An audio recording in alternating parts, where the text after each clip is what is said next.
Bonjour à toutes et à tous, donc je suis Véronique Orcel, je suis chef de clinique à Paris-Est Créteil et je vais vous présenter donc effectivement l'étude SEPIA.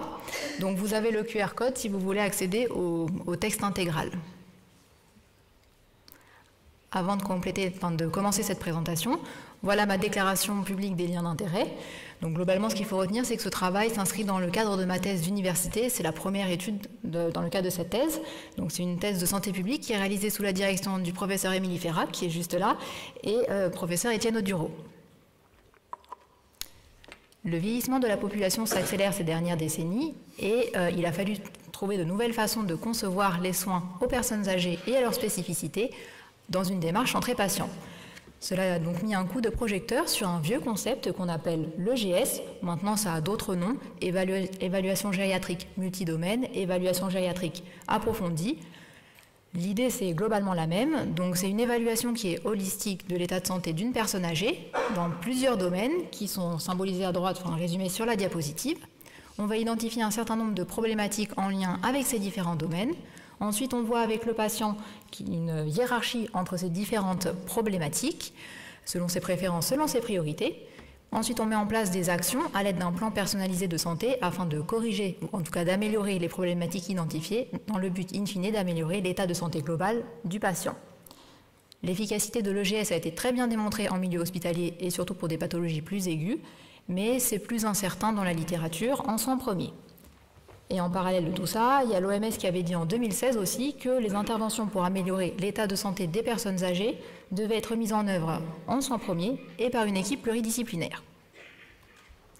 Donc, dans tout ce contexte, le département a eu l'idée de mettre en place l'essai SEPIA avec l'hypothèse sous-jacente qu'une intervention complexe pourrait être associée à des taux de morbidité et de mortalité plus faibles chez les patients âgés de plus de 70 ans atteints de maladies chroniques que les soins courants. Ces interventions complexes comprendraient donc une évaluation gériatrique, donc un outil qui serait vraiment adapté pour la pratique des soins premiers. Il y aurait une formation des différents acteurs à cet outil et il y aurait un accès à une permanence téléphonique gériatrique en cas de besoin ou en cas de question. Plus spécifiquement, les objectifs de cette étude sont d'évaluer l'efficacité à 12 mois, donc pour l'objectif principal à l'aide d'un critère composite qui comporte la mortalité toute cause, les hospitalisations non programmées, les passages aux urgences et les institutionnalisations. Les objectifs secondaires portent sur chacun des composantes du critère composite pris individuellement, la qualité de vie liée à la santé, le maintien de l'autonomie et la polymédication. La méthode, donc il s'agit effectivement, comme vous l'avez dit, d'un essai contrôlé randomisé en 3 bras parallèles avec une randomisation au niveau des centres. Les critères d'inclusion des patients étaient globalement assez larges et calqués sur la pratique, donc des patients âgés de plus de 70 ans, en ALD ou qui avaient été hospitalisés dans les 3 mois qui précédaient l'inclusion. Ils doivent consulter leur médecin traitant ou en tout cas la structure de leur médecin traitant. La période d'inclusion était de mai 2016 à novembre 2017. Le suivi était sur 12 mois avec 3 visites, l'inclusion, J0, à 6 mois et à 12 mois. Et cette étude avait obtenu un financement par PREPS en 2014. Donc là, si on revient plus spécifiquement sur comment s'est déroulé l'essai, donc comme on l'a vu, une randomisation au niveau vraiment des structures, des centres de soins. Il y avait un premier bras qui était le bras interventionnel, donc qui était avec un binôme collaboratif entre un médecin et un infirmier. Donc le binôme recevait une formation de 1 jour qui portait sur l'outil en lui-même. C'était pas sur comment collaborer, c'était vraiment sur l'outil en lui-même. Ensuite, l'infirmier réalisait l'évaluation de façon systématique. Le médecin, en théorie, était censé réaliser le PPS et le plan personnalisé de santé, et ensuite le reste du suivi était assuré par le médecin. Dans le bras numéro 2, donc c'est un médecin qui était tout seul, il recevait aussi la formation sur l'outil.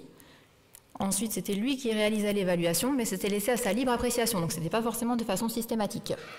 Il réalisait le plan personnalisé de santé et il assurait le reste du suivi sur 12 mois. Et le bras contrôle, c'est les soins courants, donc pas d'évaluation, pas de formation. Je passe un tout petit peu vite, mais si vous voulez, je reviendrai dessus pendant la partie questions. Donc, c'est les différents éléments que l'on demandait dans les différents domaines. En termes statistiques, donc les résultats que je vais vous présenter, c'est l'analyse principale en intention de traiter après imputation des données manquantes par la méthode du Miss Forest. Et donc, on a utilisé des modèles mixtes avec l'effet aléatoire de niveau centre. Donc là, le diagramme de flux qui synthétise vraiment le déroulé d'études. Il y a eu au total 39 centres impliqués. 89 médecins investigateurs et 634 patients. 231 dans le bras collaboratif, 190 dans le bras médecin et dans le bras soins courants, 213. Donc si on retient de cette diapo quelques chiffres, donc la durée de l'évaluation était de 50 minutes dans le bras collaboratif, 40 minutes dans le bras médecin, sachant que je n'ai pas mis les données, mais en fait, ils avaient plus tendance à le fractionner en 2 fois. Il y a 85% des médecins, alors que ce n'était pas imposé, c'était laissé à la libre appréciation, qui avaient quand même fait l'EGS dans le bras numéro 2. Autre élément important, je ne sais pas si on voit mon pointeur, voilà. Dans le bras numéro 1, alors que normalement c'était le plan personnalisé de santé qui devait être fait par le médecin, il y en a plus de la moitié qui ont été faits par les infirmiers, ce qui pourrait expliquer une partie des résultats que je vais vous présenter après. Et enfin, il n'y a eu aucun appel, quel que soit le bras interventionnel, à la ligne téléphonique, ce qui peut traduire d'une bonne appropriation de l'outil par les différents acteurs. Donc les résultats maintenant.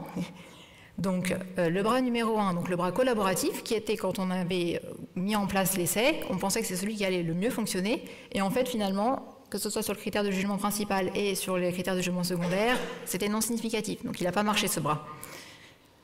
Par contre, le bras donc médecin, lui, a fonctionné.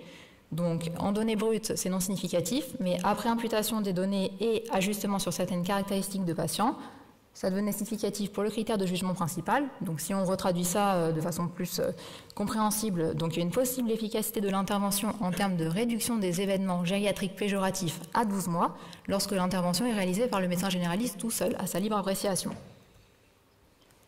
Et en termes de critères de jugement secondaire, donc il y a une réduction du nombre d'hospitalisations à 12 mois lorsque l'intervention est réalisée par le médecin généraliste tout seul. Sur tous les autres critères de jugement secondaire pour le bras 2, ce n'était pas significatif. Donc les forces et les faiblesses de cette étude, c'est une des rares études qui a été menée en soins premiers sur ce sujet avec plus de 600 patients en essai randomisé. Parmi les rares études qui étaient disponibles, très peu en fait avaient utilisé des échelles validées, notamment pour tout ce qui était l'évaluation de la qualité de vie liée à la santé et la perte d'autonomie. On a utilisé une méthodologie de telle sorte que ça minimise le plus possible les biais, et il y a une généralisation possible de nos résultats, à la fois parce qu'on a fait des critères d'inclusion qui étaient suffisamment larges pour que ce soit calqué sur nos patients, et on avait fait vraiment un essai pragmatique pour que ça ressemble le plus à notre pratique. Les limites. Il y a la nature de l'intervention, donc c'est un essai en ouvert. Les médecins savaient très bien dans quel bras ils étaient alloués, et donc il pouvait y avoir un risque pour ceux qui étaient dans le bras interventionnel qui choisissent les plus fragiles.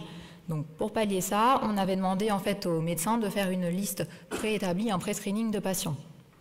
Il y a quelques données manquantes sur le critère de jugement principal, 7,6%, donc c'est finalement relativement faible, et on en a tenu compte avec la méthode d'imputation des données. Et enfin, il y a une difficulté d'interprétation en termes pour le critère de jugement principal qui est un critère composite, qui est l'association de plusieurs paramètres et qui n'ont pas forcément le même poids.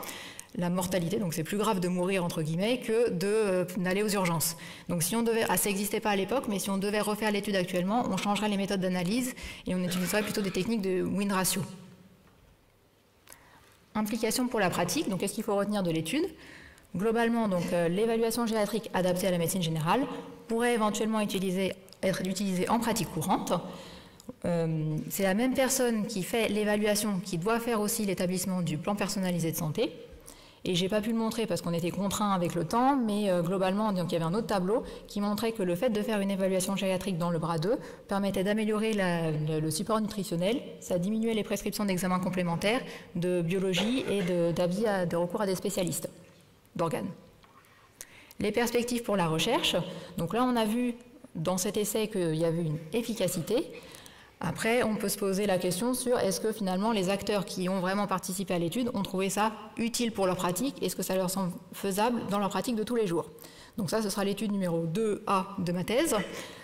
Ensuite, du coup, ça va être d'essayer de comprendre pourquoi le bras 1, qui était censé être le meilleur, n'a pas du tout fonctionné. Donc ça, ce sera l'étude 2B.